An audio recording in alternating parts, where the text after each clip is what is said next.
أشهد أن لا إله إلا الله وحده لا شريك له وأشهد أن محمدا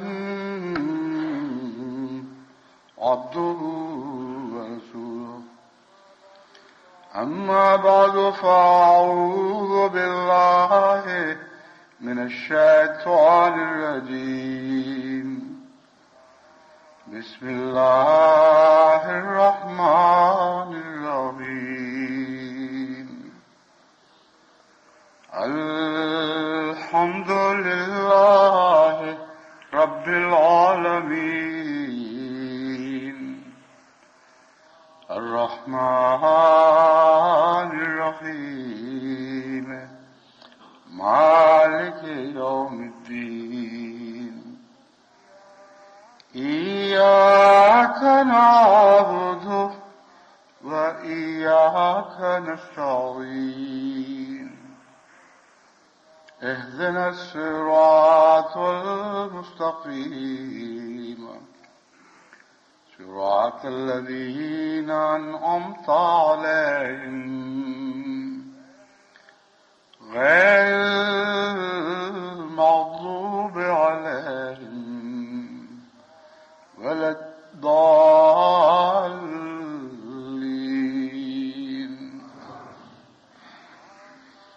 وما كان ربك ليهلك القرى بظلم وأهلها مصلحون ولو شاء ربك لجعل الناس أمة واحدة ولا يزالون مختلفين إلا من رحم ربك ولذلك خلقهم وتمت كلمة ربك لأملأن جهنم من الجنة والناس أجمعين وكلا نقص عليك من أنباء الرسل ما نثبت به فؤادك وجاءك في هذه الحق وموعظة وذكرى للمؤمنين.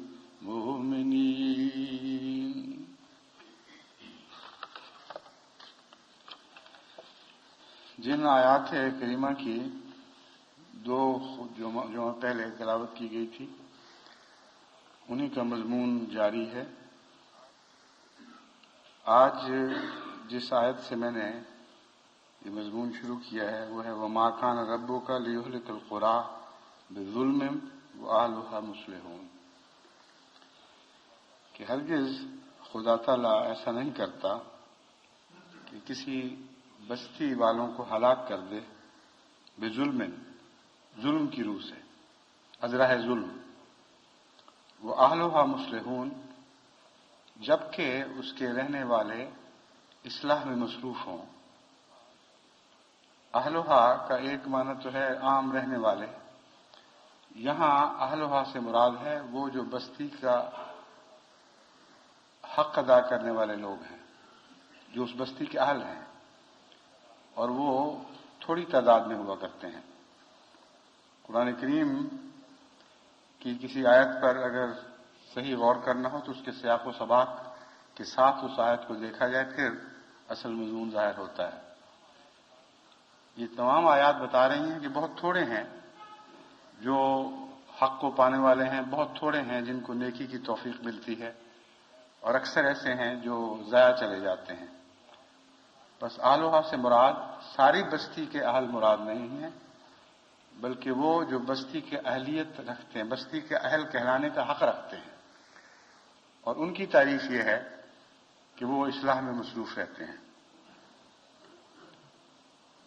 جہاں تک خدا تعالیٰ کی طرف ظلم کے منسوب ہونے کا تعلق ہے، یہ ظلم کے معنی کہ اس طرح منافی ہے کہ یہ ناممکن ہے کہ اللہ تعالیٰ کی طرف ظلم منسوب ہو، کیونکہ ظلم عدل کے فقدان کو کہتے ہیں اور اندھیروں کو کہتے ہیں. ہر قسم کی تاریکی ظلم کے تابع ہے اور ہر قسم کی ناانصافی ظلم کے تابع ہے. تو یہ ہو ہی نہیں سکتا کہ وہ جو نور کا منبع ہو اور جس سے عدل کے میزان نکلیں، جو عدل کے سلیقے دنیا کو سکھائے، جس کی ساری کائنات عدل کی ایک جیتی جاگتی تصویر بنی رہے، وہ اس کی طرف ظلم منسوب ہو سکے. تو اس لیے جب بھی قوموں کی ہلاکت کے فیصلے کیے جاتے ہیں تو لازماً ان قوموں کی کمزوریوں کے نتیجے میں، ان کی خرابیوں کے نتیجے میں ظلم کیا جاتا ہے، ان کو ہلاکت کا فیصلہ کیا جاتا ہے. اور جن کو بچایا جاتا ہے ان کو بھی عدل کے پیمانوں سے نہیں بلکہ رحم کے پیمانوں سے. یہ وہ مضمون ہے جس کو خوب اچھی طرح سمجھنا چاہیے. حضرت ابراہیم علیہ السلام کے واقعہ میں جبکہ فرشتوں نے آپ کو حضرت لوط کی قوم کی ہلاکت کی خبر دی، یہ آپ کی خدا تعالیٰ سے گفتگو اور مناجات کا ذکر ہے. فرشتوں سے انہوں نے بحث کی، مراد یہ تھی کہ خدا تعالیٰ تک یہ بات پہنچے اور اللہ تعالیٰ اپنے فیصلے میں تبدیلی فرما لے. اس کا تفصیلی ذکر بائبل میں ملتا ہے، بارہا پہلے بیان کیا جا چکا ہے کہ حضرت ابراہیم کی یہ کوشش تھی کہ خدا تعالیٰ چند نیکوں کے بدلے ساری قوم کو معاف فرما دے. اور لمبی بحث چلی ہے فرشتوں سے، یہاں تک کہ آخر پر انہوں نے آ کے یہ کہا، حضرت ابراہیم نے، اچھا یہ بتاؤ کہ اگر وہاں 10 نیک ہوں تو تب بھی خدا اس قوم کو ہلاک کر دے گا؟ تو فرشتوں نے کہا 10 نیک ہوں تب بھی ہلاک نہیں کرے گا. تو حضرت ابراہیم نے پھر اپنا ہاتھ اٹھا لیا. انہوں نے کہا وہ ایسی بد نصیب قوم جہاں 10 بھی نیک نہ ہوں، ان کے لیے اس قدر بحث کرنا اور مناجات کرنا بالکل بے فائدہ اور ناحق ہے. بس یہاں جہاں مصلحون کا ذکر ہے، بظاہر یہ معلوم ہوتا ہے کہ ساری بستی اصلاح کرنے والی ہو اس کو اللہ ہلاک نہیں کرتا. ہرگز یہ مراد نہیں ہے.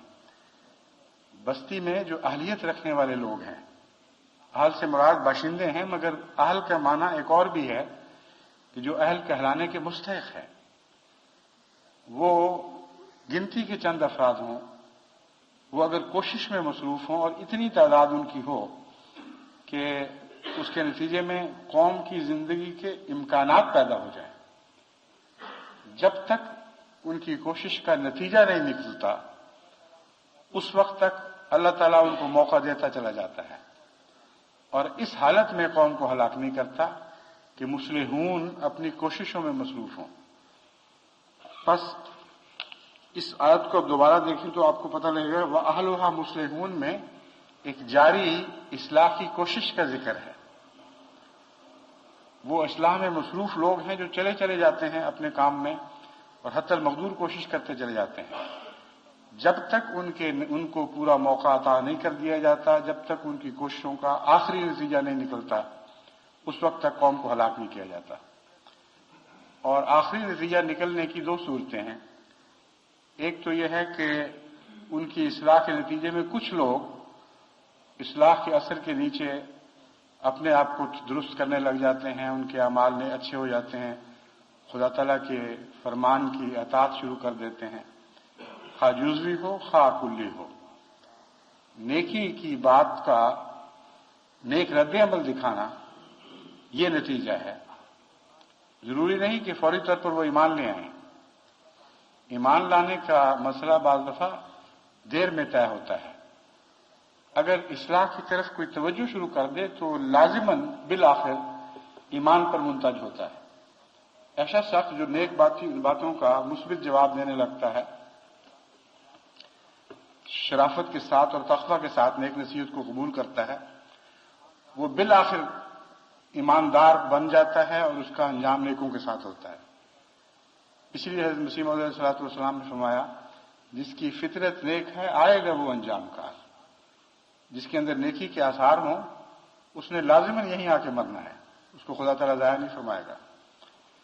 بس وہ قومیں جن میں خرابیاں کثرت سے پھیل رہی ہوں، اگر ان میں مصلحین پیدا ہو جائیں اور ان کی کوششوں کا نیک اثر ظاہر ہونا شروع ہو جائے تو ان قوموں کی آزمائش کو خدا تعالیٰ ان معنوں میں لمبا کر دیتا ہے کہ مصلحین کو خوب موقع دیتا ہے اور قوم کو بھی خوب موقع دیتا ہے کہ صورتحال سے فائدہ اٹھا کر اپنے اندر پاک تبدیلیاں پیدا کریں. بس کسی قوم کو بچانا ہو تو محض دعائیں کام نہیں آئیں گی. دعاؤں کے ساتھ تدبیر کا ایک مضمون ہے جو ساتھ بساتھ چلتا ہے، اور ضروری ہے کہ تدبیر کو اس کی انتہا تک پہنچایا جائے، اس کے ساتھ پھر دعاؤں کو بھی انتہا تک پہنچایا جائے. یہ دونوں قوتیں ایسی ہیں جو مل کر یقیناً قوموں کی کار پلٹ سکتی ہیں. یہ ایسی قوی طاقتیں ہیں کہ جس کے نتیجے میں پھر قوموں کی تقدیریں بدلتی ہیں، مردے زندہ ہو جاتے ہیں، حیرت انگیز روحانی انقلاب برپا ہوتے ہیں. حضرت اقدس محمد مصطفیٰ صلی اللہ علیہ وآلہ وسلم کے زمانے میں اس آیت کا زندہ نقشہ اس شان سے دکھائی دیا ہے کہ اس سے پہلے کبھی نظر نہیں آیا تھا، نہ آئندہ کبھی نظر آ سکتا ہے. حضور صلی اللہ علیہ وآلہ وسلم نے کوششوں کو انتہا تک پہنچا دیا اور دعاؤں کو بھی انتہا تک پہنچا دیا. اس کے نتیجے میں دیکھتے دیکھتے مردہ بستیاں زندہ ہونی شروع ہوئیں اور ساری قوم کی کار پلٹ گئی اور حیرت انگیز روحانی انقلاب برپا ہوا جس کا اثر صدیوں تک پھر جاری رہا ہے. آج بھی اس کا فیض دنیا میں جاری و ساری ہے، اگرچہ اس شان کے ساتھ وہ فیض دکھائی نہیں دیتا.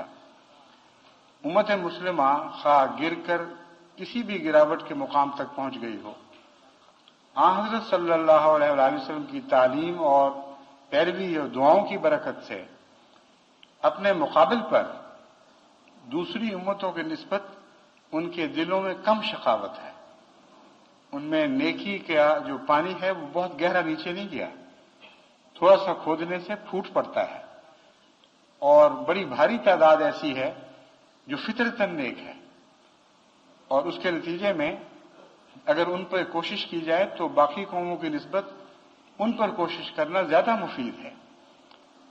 بس وہ احمدی خصوصیت سے جو پاکستان میں ہونے والے لمبے مظالم کی وجہ سے بہت دکھی ہیں اور بعض دفعہ بددعا کی طرف مائل ہوتے ہیں، بعض دفعہ یہ فیصلے کر دیتے ہیں کہ بس یہ قوم گئی، ان کو میں سمجھانا چاہتا ہوں کہ اصلاح کی کوششوں کو انتہا تک پہنچانا ضروری ہے، اور جیسا کہ اس سے پہلے مضمون گزر چکا ہے، یہ چیز صبر کے سوا ممکن نہیں ہے.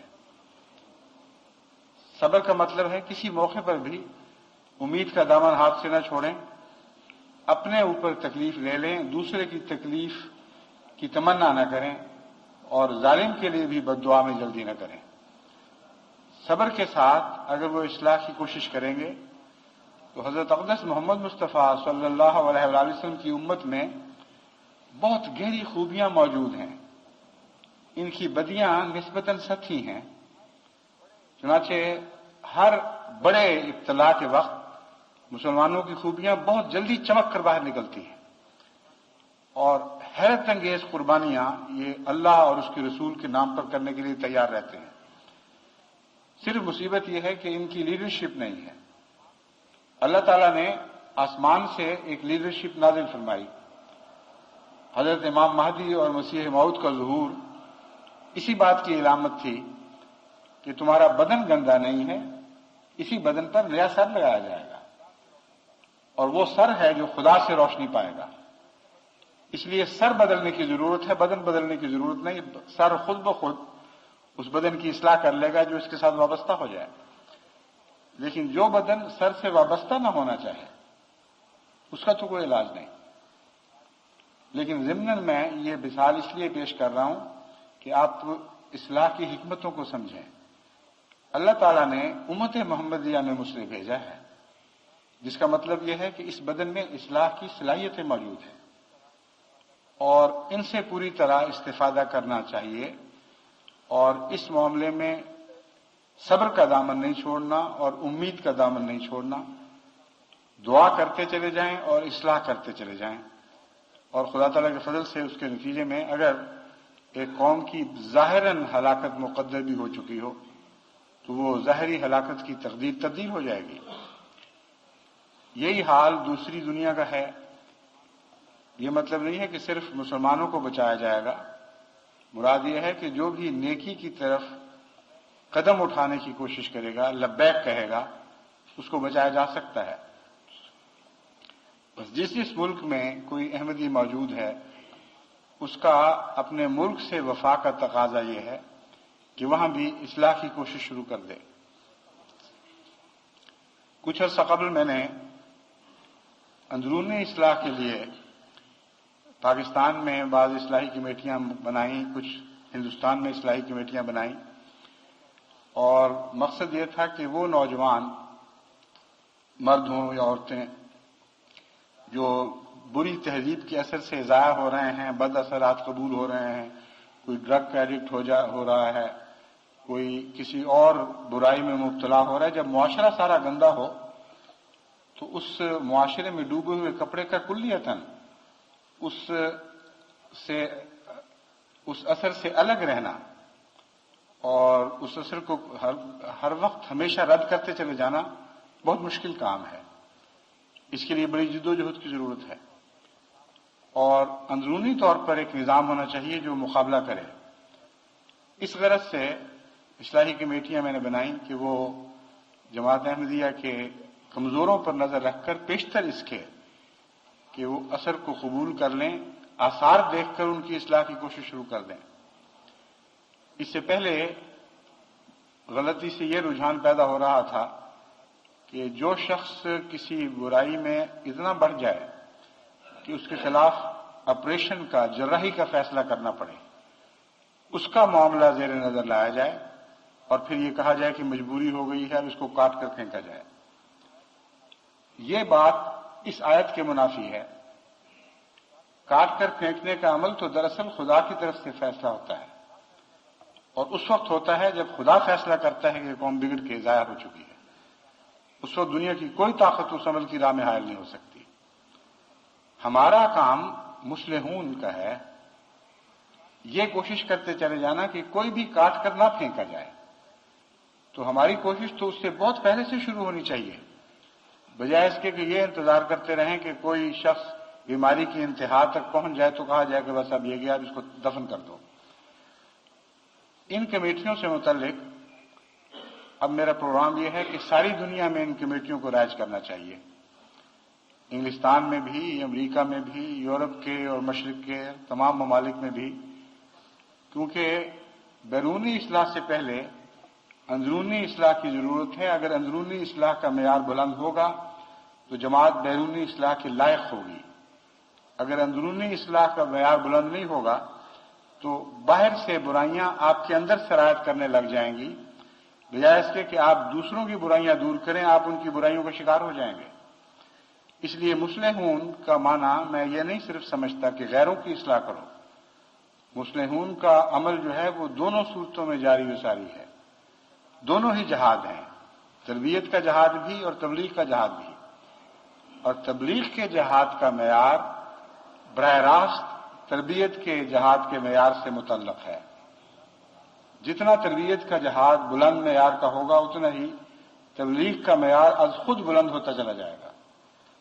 اس لیے ہر ملک میں جب نظام جماعت کی طرف سے اور طرز کی اصلاحی کمیٹیاں بننی چاہیے، یعنی اس بات کا انتظار کرنے والی نہیں جیسے مکڑی جالے میں بیٹھ کر انتظار کرتی ہے کہ کوئی بے وقوف مکھی پھنسے تو اس کے مارنے کا انتظام کیا جائے، ایسے بیماروں کو صرف ان کی طرف منتقل نہ کیا جائے جن کے متعلق فیصلہ ہو کہ ان کو اب کیا سزا دی جائے، بلکہ کمیٹی کا فرض ہو کہ وہ یہ نظر رکھے کہ آثار کے لحاظ سے کس خاندان میں کمزوریاں آ رہی ہیں، کن کی بچیاں بے پرواہ ہوتی چلی جا رہی ہیں، کن کے لڑکے باہر کی طرف رخ کر چکے ہیں اور جماعت سے محبت کی بجائے ان کا تعلق رفتہ رفتہ کٹ کر غیروں سے محبت کی طرف منتقل ہو رہا ہے۔ ان لوگوں پر نظر رکھ کر ان کو پیار اور محبت سے واپس لانا بہت زیادہ آسان ہے بنسبت اس کے کہ جب معاملہ حد سے گزر جائے اور بدیاں کسی کو میں سرایت کر جائیں، اس وقت ان بدیوں کو جسم سے نوچ کر باہر نکال پھینکنا بڑا مشکل کام ہے۔ تو اس آیت کے پر غور کرتے ہوئے مجھے خیال آیا کہ اب ضروری ہے کہ تمام دنیا میں جماعتیں اس غرض سے اصلاحی کمیٹیاں قائم کریں کہ بیماریوں کی پیش بندیاں کرنے والی ہوں۔ اس سلسلے میں ایک مرکزی اصلاحی کمیٹی امیر کے تابع، ہر مرکز امیر کے تابع کام کرے گی، اور وہ ان کو اختیار ہے اور حق ہے کہ اپنے اپنے دائرے میں مجلس خدام الاحمدیہ، مجلس لجنہ اعمال اللہ اور مجلس انصار اللہ سے وہ پورا فائدہ اٹھائیں۔ بعض معاملات کو وہ اگر مناسب سمجھیں تو خدام کی معرفت طے کریں، بعض کو لجنات کی معرفت طے کریں، بعض جگہ تینوں کو بیک وقت کوشش کرنی پڑے گی۔ ایک خاندان کا معاملہ ہے، وہاں نیک اثر ڈالنے کے لیے خدام کو بھی حرکت دینی ہوگی، انصار کو بھی اور لجنات کو بھی۔ تو میں امید رکھتا ہوں کہ اگر آپ یہ کام شروع کریں گے تو اللہ تعالیٰ کا یہ وعدہ آپ کے حق میں ضرور پورا ہوگا کہ آپ کی وجہ سے قومیں بچائی جائیں گی۔ آپ کی وجہ سے اگر جماعتیں بچائی جائیں گی تو یہی جماعتیں ہیں جو قوموں کی بچانے کی اہل قرار دی جائیں گی اللہ تعالیٰ کے نزدیک۔ اور جب تک اہل وہا مسلمون کا عمل جاری ہے، خدا تعالیٰ کی عذاب کی تقدیر بھی اترے گی۔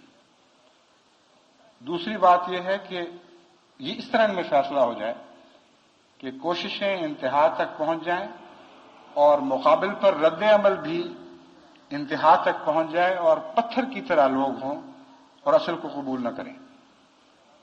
ایسی صورت میں پھر ہلاکت کی تقدیر کی راہ میں دنیا کی کوئی مصلحین کی جماعت حائل نہیں ہو سکتی، وہ تقدیر لازماً آتی ہے۔ اور پھر مصلحون سے کیا سلوک ہوتا ہے، یہاں اہل کا دوسرا معنی نمایاں طور پر ابھر کر کار فرما ہوتا ہوا دکھائی دیتا ہے۔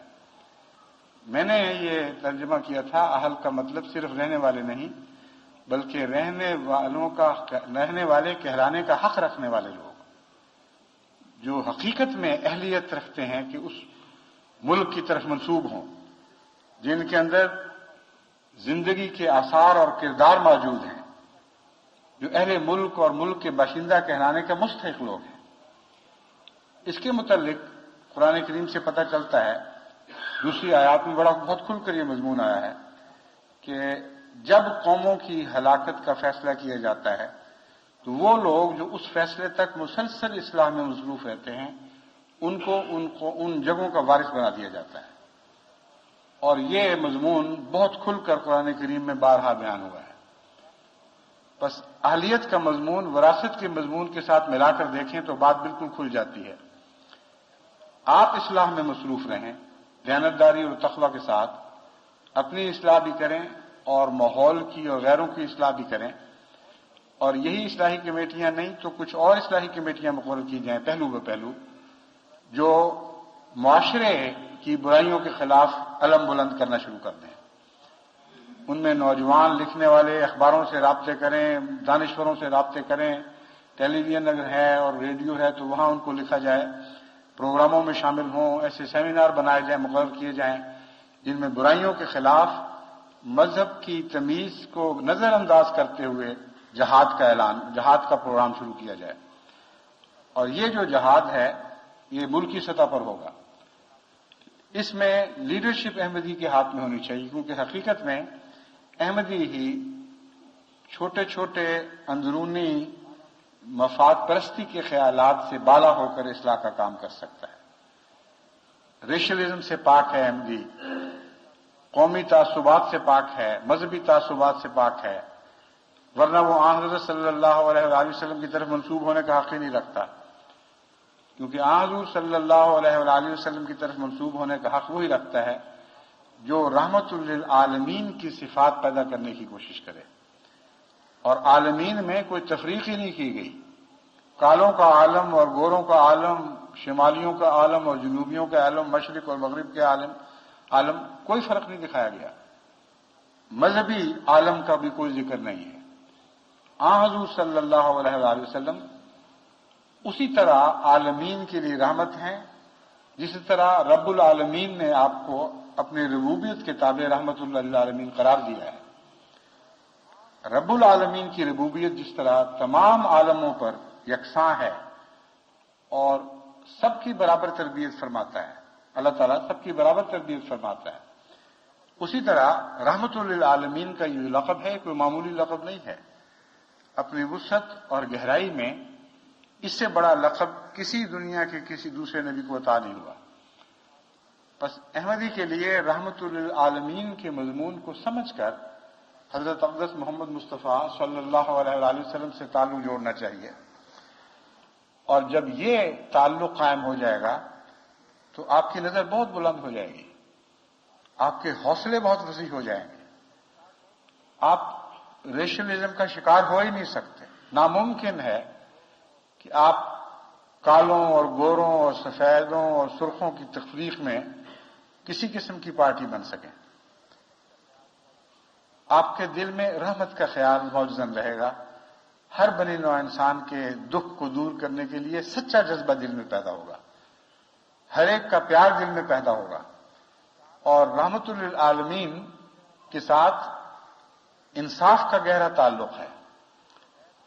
ایک عالمی انصاف کے بغیر کوئی شخص کسی رحمت بنایا نہیں جا سکتا۔ ان دونوں مضمونوں کا چولی دامن کا ساتھ ہے، لیکن اس تفصیل میں جانے کی سر دست نہ ضرورت ہے نہ موقع، لیکن یاد رکھیں کہ بین الاقوامی تعلقات میں یا بین المذاہب تعلقات میں جس شخص کو انصاف نصیب نہ ہو وہ رحمت نہیں بن سکتا۔ لازماً آپ کو وسیع پیمانے پر انصاف کے سلوک کی اہلیت پیدا کرنی ہوگی، اس کے بعد آپ رحمت للعالمین بنائے جائیں گے، اس سے پہلے نہیں۔ اور یہ دونوں چیزیں ایسی ہیں جن کی آج دنیا کو سب سے زیادہ ضرورت ہے۔ ایسی صورت میں آپ جب مصلحون کا کردار ادا کرتے ہیں تو اس کے نتیجے میں حیرت انگیز انقلاب برپا ہوگا، اور اس گر کو سمجھنے کے بعد آپ کو سچے مسلح اور جھوٹے مسلح میں تفریق کی بھی سمجھ آ جائے گی۔ قرآن کریم سے پتہ چلتا ہے کہ بہت سے مفسدین ہیں، جب ان کو کہا جائے کہ اصلاح کرو، قالوا انما نحن مصلحون، وہ کہتے ہیں ہم تو بڑے مسلح ہیں، ہم تو اصلاح کرنے کی غرض سے قائم ہوئے ہیں۔ فرمایا الا انہم هم المفسدون ولکن لا یشعرون، خبردار، یہی وہ مفسدین ہیں جن کا ہم ذکر کرتے چلے آ رہے ہیں، ان کے اندر فساد کی ساری باتیں موجود ہیں، ولکن لا یشعرون، لیکن بے وقوفوں کو شعور ہی نہیں ہے کہ وہ مفسد ہیں۔ جو دو باتیں میں نے آپ کو بیان کی، آپ کے سامنے بیان کی ہیں، یہ شعور پیدا کرنے والی باتیں ہیں، ان پر آپ غور کریں تو آپ کے اندر مفسد اور مصلح کی تفریق کا شعور پیدا ہو جائے گا۔ یہ وہی مفسدین ہیں جن پر آپ نظر ڈال کر دیکھ لیجئے کہ اصلاح کے نام پر ناانصافیاں کرتے ہیں، اصلاح کے دعوے کر کے اپنے مخالفوں سے، اب جن کے خلاف انہوں نے جد و جہد کے آغاز کیے ہوتے ہیں کئی بہانوں سے، ان سے جب بھی معاملہ انصاف کا آئے ناانصافی کا سلوک کرتے ہیں۔ یہ جماعت اسلامی دیکھ لیں، مصلحین کا دعویٰ کرنے والے، مصلحین کی جماعت بنتی ہے۔ جماعت احمدیہ کے معاملے میں پاکستان میں جب بھی فیصلے کا وقت آیا ہے، ان بدنصیبوں نے ہمیشہ ناانصافی سے کام لیا ہے، تقویٰ کو چھوڑ دیا، قرآن کے انصاف کے اصولوں کو چھوڑ دیا، ان کے جج ہوں یا غیر جج ہوں، جب بھی فیصلے کا وقت آیا ہے انہوں نے احمدی سے ہمیشہ ناانصافی کی ہے۔ تو ناانصافی بتاتی ہے کہ کوئی مفسد ہے یا ناانصافی بتاتی ہے کہ کون مفسد ہے، اور آزمائش کے وقت انصاف پر قائم ہو جانا اور بظاہر اپنے قریب کے خلاف فیصلہ دے دینا اور اپنے دور کے حق میں فیصلہ دے دینا، یہ انصاف کا ایسا تقاضا ہے جس پر پورے اترے بغیر کوئی شخص منصف نہیں کہلا سکتا۔ جو منصف نہ ہو وہ رحمت نہیں بن سکتا، وہ ہمیشہ زحمت بنے گا، کیونکہ عدل اور انصاف کے فقدان کا نام زحمت ہے، اور عدل اور انصاف کے قیام کے بعد رحمت پیدا ہوتی ہے۔ بس اس مضمون کو مختصراً بیان کیا ہے تاکہ آپ اس کو خوب سمجھ لیں۔ اس کو سمجھنے کے بعد ہر احمدی کا دل یقین سے بھر جاتا ہے کہ وہ یقیناً مصلح ہے، اور اس کے متعلق یہ اعلان نہیں کیا جا سکتا کہ ولیکن لا یشعرون، ہیں تو مفسد لیکن وہ سمجھتے نہیں۔ کیونکہ جو انصاف پر قائم ہو اس کو خدا تعالیٰ رحمت کی خوبیاں بھی عطا فرماتا ہے، اور ایسے شخص کو مفسد کہا ہی نہیں جا سکتا، عقل کے خلاف بات ہے۔ بس ان معنوں میں آپ اصلاح کی کوشش کریں۔ اول تقاضا انصاف کا ہے، انصاف پر قائم ہو، پھر آپ کے اندر مصلح بننے کی صلاحیت پیدا ہوگی، اور مصلح بنے تو پہلے اپنوں کی طرف توجہ کریں، کیونکہ جنہوں نے دنیا کی اصلاح کرنی ہے جب تک وہ اندرونی اصلاح نہ کریں وہ غیر کی اصلاح نہیں کر سکتے۔ اور اصلاح کے وقت فساد کے بڑھنے کا انتظار نہ کریں، بلکہ آثار سے پہچانیں کہ کہاں کہاں فساد کے احتمالات پیدا ہو رہے ہیں، ان خاندانوں تک پہنچیں، ان نوجوانوں تک پہنچیں، ان بڑوں تک پہنچیں، اور پیشتر اس کے کہ ان کا قدم اتنا آگے نکل جائے کہ آپ ان کو بھاگ کر بھی پکڑ نہ سکیں، ان تک پہنچیں، ان سے پیار کے ساتھ گھیر کر واپس لے آئیں۔ پھر آپ اس کے ساتھ ساتھ، پھر نہیں کہنا چاہیے بلکہ ساتھ ساتھ ہی غیروں کی اصلاح کی طرف توجہ کریں، اور اللہ تعالیٰ کا یہ وعدہ پھر آپ کے حق میں ضرور پورا ہوگا کہ آپ کے فیض سے قومیں بچائی جائیں گی۔ اس بات کی پرواہ نہ کریں کہ اگر قومیں بچتی ہیں تو ان کا کریڈٹ کس کو جاتا ہے۔ دنیا میں جو تاریخ بن رہی ہے یہ دو طرح سے بن رہی ہے، ایک تاریخ ہے مہروں کی تاریخ، ایک ہے پس پردہ ہاتھ کی تاریخ جو مورے چلا رہا ہے۔ اگر آپ مذہبی دنیا سے تاریخ کا مطالعہ کریں تو بالکل اور قسم کی تاریخ ابھرتی ہے۔ قرآن کریم نے جب یہ فرمایا کہ ہم نے عہد کیا تھا اور وعدہ کیا تھا کہ جو مصلحین ہیں، جو سچے ہیں لوگ ہیں، وہ خواہ تھوڑے بھی ہوں، ان کو زمین کا وارث کیا جائے گا۔ اس نقطۂ نگاہ سے جب آپ تاریخ کو دیکھیں تو وہ تاریخ جو آپ دنیا کے نقطۂ نگاہ سے مورخین کی لکھی ہوئی تاریخ ہے اسے بالکل مختلف پائیں گے، اور زمین و آسمان کا فرق نظر آئے گا ان تاریخوں میں۔ ایک تاریخ کے علمی ثبوت آپ کے پاس نہ بھی ہوں، سارا عالم واقعاتی طور پر اس کے حق میں گواہی دے رہا ہے، اور ایک تاریخ لکھنے والے ہیں جو ان حقائق کو کلیت نظر انداز کر کے ایک اور قسم کی تاریخ لکھتے ہیں۔ اب مثال کے طور پر دیکھیں، جب آپ ایجپٹ کی تاریخ کا مطالعہ کرتے ہیں، بڑے بڑے دنیا کے چوٹی کے علماء مورخین نے بڑی محنت کر کے بہت کھوج لگا کر ایجپٹ کی تاریخ کو محفوظ کیا ہے اور مختلف زاویوں سے اس کا جائزہ لیا ہے، اس تاریخ کے بنانے میں جو عوامل کار فرمات ہے ان کا گہرائی سے مطالعہ کیا ہے، اس کے جو نتائج نکلے ہیں ان کا مطالعہ کیا ہے۔ سارا آپ پڑھ کے دیکھ لیں، آپ کو بنی اسرائیل اور یہود کا اس تاریخ میں کوئی کردار دکھائی نہیں دے گا۔ کہیں اشارتاً رحم کے طور پر مورخ لکھ دے گا کہ سنا ہے موسیٰ بھی اس زمانے میں ہوا کرتا تھا، سنا ہے بنی اسرائیلی بھی رہتے تھے، یہود بھی تھے، اور ہمارے پاس کوئی قطعی ثبوت نہیں ہے کہ وہ فرعون ڈوبا بھی تھا کہ نہیں، کیا بنا اس کے ساتھ، اور یہ بھی قطعی ثبوت نہیں ہے کہ کس زمانے میں موسیٰ گزرا ہے۔ پھر بعض مورخ یہ لکھیں گے کہ یہ بھی قطعی ثبوت نہیں ہے کہ موسیٰ تھا بھی کہ نہیں تھا۔ اور قرآن کریم کہہ رہا ہے کہ ہم نے یہ فیصلہ کر رکھا ہے اور ہمیشہ سے یہی فیصلہ کا فرما ہوتا چلا ہے کہ جو خدا کے نزدیک سچے اور رہنے کی اہلیت رکھتے ہیں اللہ ان کو وارث بنائے گا۔ اب آپ دیکھیں مڑ کر مصر اور اس کا سارا علاقہ وہ کن لوگوں کے قبضے میں دیا گیا۔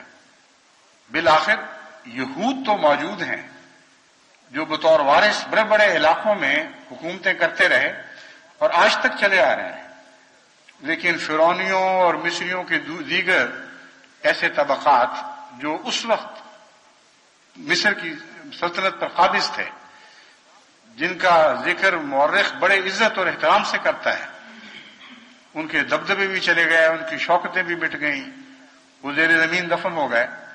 وارث کون ہے؟ وارث یہود ہیں۔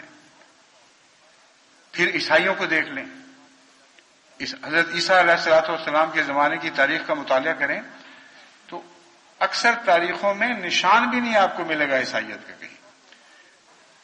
34 سال حضرت عیسیٰ کو گزرے ہوئے، یعنی صلیب کے واقعہ کو ہو جاتے ہیں، پہلی مرتبہ آپ کو تاریخ میں معمولی سا ذکر حضرت عیسیٰ کا کہیں نظر آتا ہے، اور مورخ جب اس زمانے کی تاریخ لکھتا ہے تو عیسائیوں کا کوئی کردار اس کو خاص دکھائی نہیں دیتا.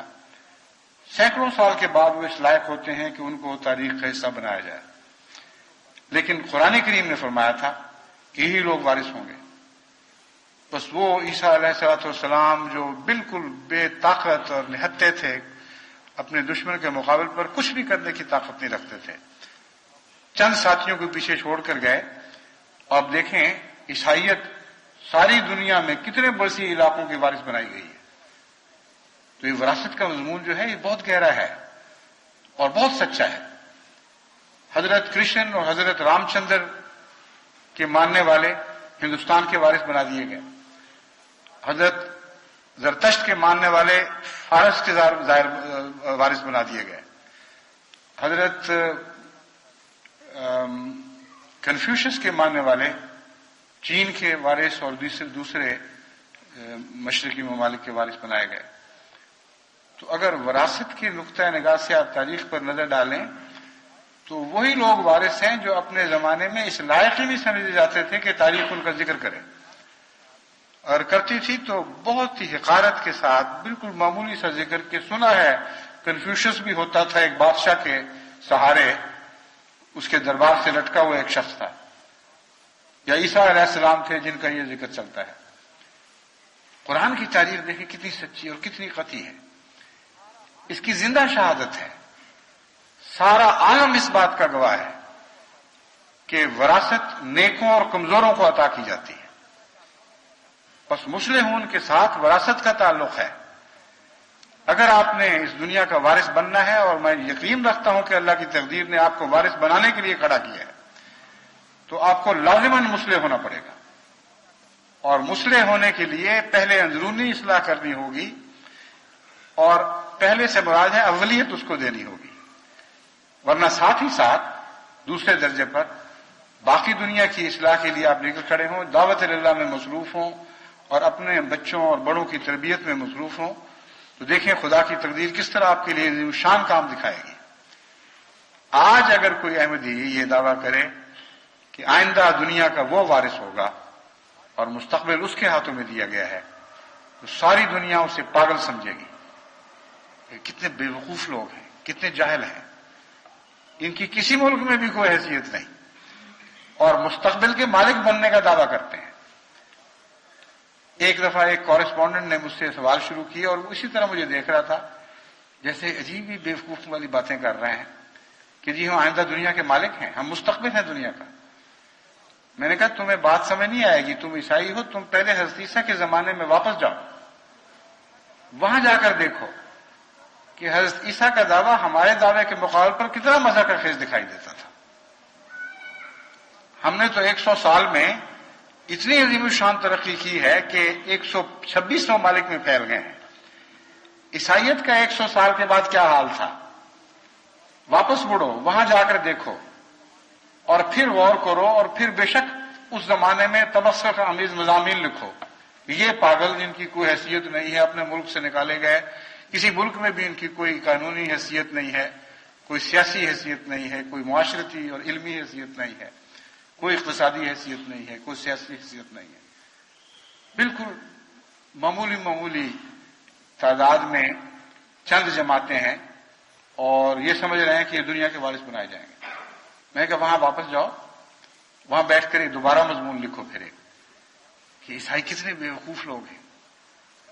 100 سال کے اندر جب چاہتا تھا کہ رومن بادشاہ ان کو زندہ اپنے گھروں میں جلا دیا کرتا تھا، اور جو چاہتا تھا ان کو پکڑ کر عدالتوں میں پیش کرتا تھا، اور عدالتوں سے پھر یہ فیصلے ہوتے تھے کہ جانوروں کے سامنے ان کو پھینکا جائے، اور بھوکے جانور ان کو پھاڑ کھائیں، ان کے جسم کے ٹکڑے ٹکڑے کریں، بھمبوڑیں، اور ساری دنیا جو تماشے دیکھنے والی ہو وہ ہنسے اور مذاق اڑائے. یہ ان کی طاقت تھی. میں نے کہا اس وقت مضمون لکھو کہ یہ پاگل کے بچے، ان کی حیثیت کیا ہے، جانوروں کو زندہ کھلائے جاتے ہیں اور دعویٰ کرتے ہیں کہ ساری دنیا کے وارث بنائے جائیں گے. اور آج آ کر پھر واپس آ کے دیکھو کون سی دنیا کی طاقت ہے جہاں یہ وارث نہیں بنایا گیا؟ یہ قرآن کریم کی سچائی کا اعلان ہے اور تاریخ کا ایک مختلف منظر ہے جس کو قرآن کریم نے ایک خاص زاویے سے پیش فرمایا ہے، اور اس کا تعلق اصلاح سے ہے۔ بس آپ مصلحون ہو جائیں اور وراثت کا معاملہ خدا پر چھوڑ دیں۔ وہ خدا جس نے ہمیشہ مصلحون کو وارث بنایا ہے اور بناتا چلا آیا ہے اور کبھی اس میں فرق نہیں کیا، وہ ضرور آپ کو اس زمین کا وارث بنائے گا، اور اس لیے بھی وارث بنائے گا کہ حضرت محمد مصطفیٰ صلی اللہ علیہ وآلہ وسلم سے اللہ تعالیٰ کا وعدہ ہے کہ لازماً آخر اسلام کو اس تمام زمین کا وارث بنایا جائے گا۔ آپ کی تو فعل ایسا ہوگا، لیکن وہ صفات اپنے اندر پیدا کرنی ہوں گی جن کا میں نے ذکر کیا ہے اور قرآن کے حوالے سے ذکر کیا ہے۔ جیسا کہ میں نے بیان کیا، یاد رکھیں کہ مصلحون اپنے زور سے اصلاح نہیں کر سکتے، اور اصلاح میں ناکام بھی رہیں تب بھی وہی جیتتے ہیں، اور مصلحون اس لیے کامیاب قرار نہیں دیے جاتے کہ ان کے اندر حقیقتاً اصلاح کی صلاحیتیں پوری طرح پیدا ہو چکی ہوتی ہیں۔ بعض دفعہ مصلحون خود اپنی اصلاح بھی نہیں کر سکتے کہ ان کی موت کا حکم آ جاتا ہے اور وہ خدا کے حضور حاضر ہو جاتے ہیں۔ ان کی بخشش کا تعلق رحم سے ہے، ان کی بخشش کا تعلق اصلاح میں کامیابی سے نہیں ہے۔ چنانچہ وہ قومیں جو اصلاح میں مصروف ہوں، اگر اس حالت میں مریں کہ خود ان کے اندر برائیاں موجود رہیں، ان کو بھی خدا تعالیٰ بخش دیتا ہے اور رحم کے نتیجے میں بخشتا ہے، اور اس میں ایک انصاف بھی پایا جاتا ہے۔ انصاف یہ ہے کہ خدا تعالیٰ نے یہ دستور بنا لیا ہے کہ جو لوگ نیکی کی کوشش شروع کر دیں، اگر نیکی میں کامیاب ہونے سے پہلے مارے جائیں گے تو میں انہیں بخشوں گا۔ رحم سے یقیناً تعلق ہے، لیکن ایک بہت باریک اور پاکیزہ انصاف سے بھی اس کا تعلق ہے، کیونکہ عمر کا فیصلہ کرنا اللہ کے اختیار میں ہے۔ ایسا شخص جو نیکی کی کوشش شروع کر دیتا ہے، اگر وہ مر جاتا ہے تو نہایت لطیف انصاف کی روح سے اگر دیکھا جائے تو وہ کہہ سکتا ہے اللہ تعالیٰ سے کہ مجھے یہ نہیں پتا کہ آخری نتیجہ کیا نکلنا تھا، لیکن تو جانتا ہے کہ جب میں مرا ہوں تو انصاف کی کوشش، اصلاح کی کوشش کر رہا تھا، اندرونی طور پر بھی اور بیرونی طور پر بھی۔ اس لیے خدا تعالیٰ کے نہایت اعلیٰ اور لطیف انصاف کا تقاضا یہ ہے کہ اس پر رحم فرمائے اور اس کے اندھیرے مستقبل کا سوال نہ اٹھائے۔ وہ جانتا ہے کہ اگر زندہ رہتا تو کیا بن جاتا، لیکن جس حالت پر موت دی ہے اس حالت کو مستقبل میں لمبا کر دے۔ یہی وہ مضمون ہے جس کو حضور اکرم صلی اللہ علیہ وآلہ وسلم نے اس مثال میں بیان فرمایا کہ ایک بد شہر سے ہجرت کر کے نیکوں کی شہر کی طرف اس نیت سے روانہ ہوا تھا کہ ان کی صحبت میں رہ کر اس کی اصلاح ہو جائے۔ ساری بدیاں بھی جسم کے ساتھ چمٹی ہوئی تھیں، رستے میں اس کو موت آ جاتی ہے، اور موت مرتا اس حالت میں ہے کہ زمین پر گھسٹتا ہوا، ہاں حضرت صلی اللہ علیہ وسلم نے نقشہ کھینچا ہے، گھسٹتا ہوا کونیوں کے بل، گھٹنوں کے بل کوشش کر رہا ہے کہ کسی طرح میں اس شہر کے قریب ہو کر جاؤں۔ وہ حدیث آپ نے بارہا سنی ہے، کتنی عظیم اور حیرت انگیز لطیف مضمون پر مشتمل ہے۔ فرمایا اللہ تعالیٰ اس کے حق میں فیصلہ کرے گا، اور خواہ اس کی موت بدوں کے شہر کے قریب ہو، خدا ایسا انتظام کرے گا کہ جب فرشتے فاصلے ناپیں، ایک تمثیل ہے، تو وہ فاصلہ جو نیکوں کے شہر کی طرف ہے وہ چھوٹا کر دیا جائے گا، اور جو بدوں کے شہر کی طرف ہے اسے لمبا کر دیا جائے گا، تاکہ اس شخص کی موت نیکی کے قریب شمار ہو۔ یہ رحم کا مضمون ہے، اور کوشش میں جان دینا یہ انصاف کا مضمون ہے۔ تو انصاف کا رحم کے ساتھ بڑا گہرا تعلق ہے۔ اسی لیے میں نے آپ کو کہا کہ منصف بنیں گے تو مصلح بنیں گے، اور منصف بنیں گے تو رحم کے لائق قرار دیے جائیں گے۔ اسی مضمون کو آگے بڑھا کر اللہ تعالیٰ پھر کھول کر اس کا تعلق رحم سے باندھتا ہے۔ تو آپ مصلح بنیں، مصلح بننے کی کوشش میں اگر جان جاتی ہے تو کسی خوف کی ضرورت نہیں، اللہ بہت رحم کرنے والا ہے۔ اللہ تعالیٰ کا اعلیٰ انصاف آپ کے لیے رحم میں تبدیل ہو جائے گا۔ لیکن آپ کے متعلق خدا تعالیٰ نے یہ بھی ایک خبر دی ہے کہ کوشش فرض ہے، اس کا نتیجہ نکلنا آپ کے اختیار میں نہیں ہے۔ کیونکہ نتیجہ نکلنے کا ایک تعلق تو اللہ تعالیٰ سے ہے اور ایک تعلق لوگوں سے ہے. اور خدا کے انصاف کا تقاضا یہ ہے کہ جن لوگوں نے سابق میں کبھی بھی انکار پر ضد کی ہے ان کی زبردستی اصلاح نہیں کی. اس لیے کوششیں خواہ کتنی ہی مخلصانہ کیوں نہ ہوں، کتنی ہی زیادہ دعائیں اس کے ساتھ کیوں نہ ہوں، لا ینال عہد الظالمین کا مضمون جو ہے وہ ہمیشہ غالب رہتا ہے. وہ لوگ جو اپنی جان پر ظلم کرنے پر مصر ہوں، ان کی تقدیر نہ کسی کی دعائیں سے بدلتی ہے، نہ کسی کی دعاؤں سے بدلتی ہے، نہ اصلاحی کوششوں سے. اس کے بعد اللہ تعالیٰ فرماتا ہے وَلَوْ شَاءَ رَبُّكَ لَجَعَلَ النَّاسَ أُمَّةً وَاحِدَةً. اگر اللہ تعالیٰ چاہتا، اسے اختیار ہے، قدرت ہے، وہ تمام بنی نوع انسان کو نیکی پر اکٹھا کر دیتا اور ایک جان بنا دیتا، ایک امت بنا دیتا. وَلَا يَزَالُونَ مُخْتَلِفِينَ، لیکن وہ ہمیشہ اختلاف کرتے رہیں گے. کیوں؟ اس لیے کہ خدا تعالیٰ زبردستی نہیں کسی کی اصلاح کرتا، اور ٹیڑے لوگ پھر اپنی کجی پر مصر ہو جایا کرتے ہیں. تو مصلحین بظاہر ناکام ہوتے ہیں، لیکن جن معنوں میں میں نے اب تفصیل بیان کی ہے، فی الحقیقت وہ ناکام نہیں ہوا کرتے، کیونکہ پھر وہ زمین کے وارث بنائے جاتے ہیں. لا یزالون مختلفین الا من رحم ربک، سوائے ان کے جن پر اللہ رحم فرمائے. یہاں وہی مصلحون مراد ہیں جن کے متعلق میں نے عرض کیا تھا کہ وہ رحم کے نتیجے میں بچائے جاتے ہیں، ورنہ ان کی کوششیں حقیقت میں اتنا بنیادی طور پر یہ اہلیت نہیں رکھتی کہ ساری دنیا کو تبدیل کر سکیں. نہ تبدیل کر سکتی ہیں بیچاری، لیکن کوشش بڑی مخلصانہ ہوتی ہے. پھر اندرونی کمزوریاں بھی رہ جاتی ہیں. اگر کمزوریوں پر نظر کر کے اللہ پکڑنا چاہے تو ہم میں سے کوئی بھی بخشا نہیں جا سکتا. تو رحم کا انصاف سے یہ گہرا تعلق ہے.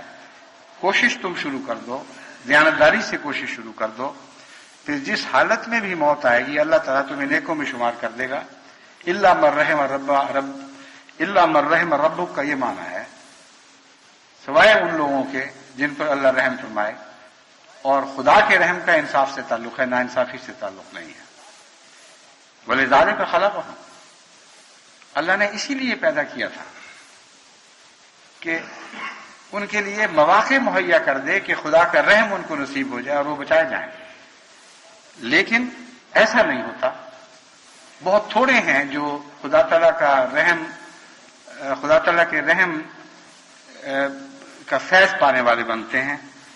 وَتَمَّتْ كَلِمَتُ رَبِّكَ لَأَمْلَأَنَّ جَهَنَّمَ مِنَ الْجِنَّةِ وَالنَّاسِ أَجْمَعِينَ، اور یقیناً خدا کا یہ فیصلہ اپنے کمال کو پہنچا اور رونما ہو گیا کہ لَأَمْلَأَنَّ جَهَنَّمَ مِنَ الْجِنَّةِ وَالنَّاسِ أَجْمَعِينَ، کہ میں ضرور جہنم کو جنات یعنی بڑے لوگوں سے، والناس اور چھوٹے عوام الناس سے بھر دوں گا. جو مضمون بیان ہو رہا ہے اس کی روشنی میں اس آیت کی سمجھ آ جاتی ہے، ورنہ یہ بہت الجھنیں پیدا کرنے والی آیت نظر آتی ہے. ایک طرف اللہ کہتا ہے خدا تعالیٰ نے اس لیے زمین و آسمان کو پیدا فرمایا اور بنی نوع انسان کو پیدا فرمایا تاکہ اللہ ان پر رحم فرمائے. الا من رحم ربک، ان کے سوا نہیں بچائے جاتے جن پر خدا رحم کر دیتا ہے. اور فرمایا وَلِذَٰلِكَ خَلَقَهُمْ، اس رحم کی خاطر، اس بچائے جانے کی خاطر ان کو پیدا فرمایا ہے. اور ساتھ ہی کہہ رہا ہے کہ ہم نے عہد کر لیا تھا کہ جہنم کو چھوٹوں بڑوں سے بھر دیں گے. تو جب عہد کر دیا تھا تو پھر رحم کا کیا سوال باقی رہتا ہے. کذالک جو لفظ وَلِذَٰلِكَ خَلَقَهُمْ وَتَمَّتْ كَلِمَتُ رَبِّكَ لَأَمْلَأَنَّ جَهَنَّمَ مِنَ الْجِنَّةِ وَالنَّاسِ أَجْمَعِينَ کو اکٹھا پڑھیں تو مضمون سمجھ میں آ جاتے. اس سے پہلے یہ بیان ہوا ہے کہ خدا تعالیٰ زبردستی کسی کو تبدیل نہیں کرتا، اور چونکہ وہ عالم الغیب ہے اس لیے وہ جانتا تھا کہ اکثر لوگ رحم سے فائدہ نہیں اٹھائیں گے. اکثر لوگوں کی خاطر بہت نیک بندے جان ماری جان اپنی کھپائیں گے، اپنی ساری طاقتیں ان کی اصلاح کے لیے صرف کر رہے ہوں گے. وہ آرام سے سو رہے ہوں گے تو راتوں کو اٹھ کے ان کے لیے دعائیں کر رہے ہوں گے. وہ ان پر ظلم کر رہے ہوں گے اور وہ خدا تعالیٰ سے ان کے لیے رحم کی بھیک مانگ رہے ہوں گے. یہ ساری کوششیں بتاتی ہیں کہ اللہ تعالیٰ نے رحم کے لیے ان کو پیدا کیا تھا. خدا کی تقدیر، اس کی رحمت کی تقدیر ان پاک بندوں کی صورت میں ان لوگوں کو، بدنصیبوں کو بچانے کے لیے پوری کوشش کرتی ہے. دنیا کی ہر تدبیر وہ اختیار کرتے ہیں، عقل کے ذریعے، دلائل کے ذریعے، تاریخی، علمی، عقلی، نقلی دلائل کے ذریعے خوب ان پر بات روشن کر دیتے ہیں. اور بہت سے ایسے ہیں جو سمجھ جاتے ہیں کہ ہاں یہی سچا راستہ ہے، پھر ان کے لیے دعائیں کرتے ہیں، پھر ان کے ساتھ ماریں کھاتے ہیں اور ان کے بچانے کے لیے کوشش کرتے ہیں. ان کو تکلیف پہنچتی ہے تو ان کے لیے وہ غمناک ہو جاتے ہیں اور ان کی زندگی کسی غیر کے لیے کے دکھوں میں عجیب بن جاتی. یہ باتیں ہیں جن کے لیے خدا نے پیدا کیا تھا. یعنی اپنی طرف سے خدا کی جماعت ہر کوشش کر دیتی ہے. پھر فرماتا ہے اگر وہ نہیں مانیں گے تو زبردستی نہیں بچایا جائے گا. اگر اللہ چاہتا تو اکٹھا کر دیتا، لیکن پھر کائنات کا منصوبہ بے معنی ہو جاتا ہے کہ زبردستی کسی کو بچایا جائے اور زبردستی کسی کو ہلاک کیا جائے. اگر ہلاکت میں زبردستی کا مضمون اطلاق نہیں پاتا تو بچانے پر بھی زبردستی کا مضمون اطلاق نہیں پائے گا. بس تمت کلمۃ ربک کا مطلب یہ ہے کہ خدا کی یہ بات سچی نکلی، یہ معنی ہے اس کے. دیکھو خدا کی یہ بات سچی نکلی کہ ان بدنصیبوں نے ان کوششوں کے باوجود بھی ان سے استفادہ نہیں کرنا تھا، اور ان میں سے بھاری تعداد ایسی تھی جس نے ضائع ہو جانا تھا اور ہدایت کا موقع پاتے ہوئے بھی ہدایت سے بدنصیب رہنا تھا.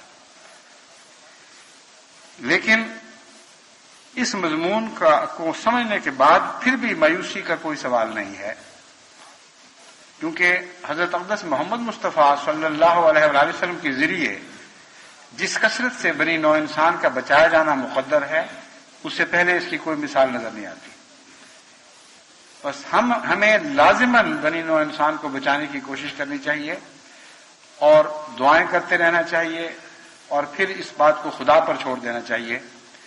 تمت کلمۃ ربک کا مضمون تو بہرحال ظاہر ہوگا، لیکن الا من رحم ربک کا مضمون بھی لازماً صادر ہوگا، اور ظالموں کی صف لپیٹی جائے گی، اور ان ظالموں کے پیچھے ان کے ایسے وارث پیدا ہوں گے جو خدا تعالیٰ کے نزدیک زندہ رہنے کی اور بنی نوع انسان کی رہنمائی کرنے کی صلاحیت رکھتے ہوں گے.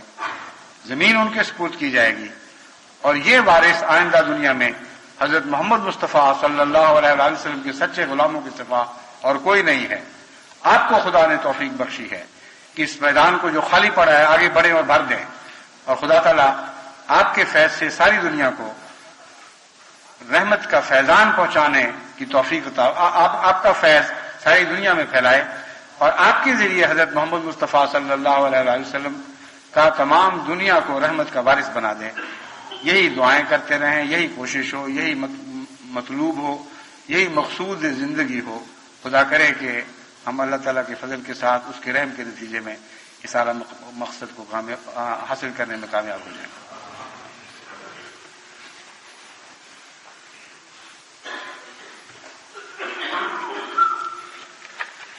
الحمد للہ نحمده ونستعینه ونستغفره ونؤمن به ونتوکل علیه ونعوذ باللہ من شرور انفسنا ومن سیئات اعمالنا من یهده اللہ فلا مضل له ومن يضلله فلا هادي له ونشهد أن لا إله إلا الله وحده لا شريك له ونشهد أن محمدا عبده ورسوله. عباد الله رحمكم الله، إن الله يأمر بالعدل والإحسان وإيتاء ذي القربى وينهى عن الفحشاء والمنكر والبغي يعظكم لعلكم تذكرون اذكروا الله يذكركم وادعوه يستجب لكم ولذكر الله أكبر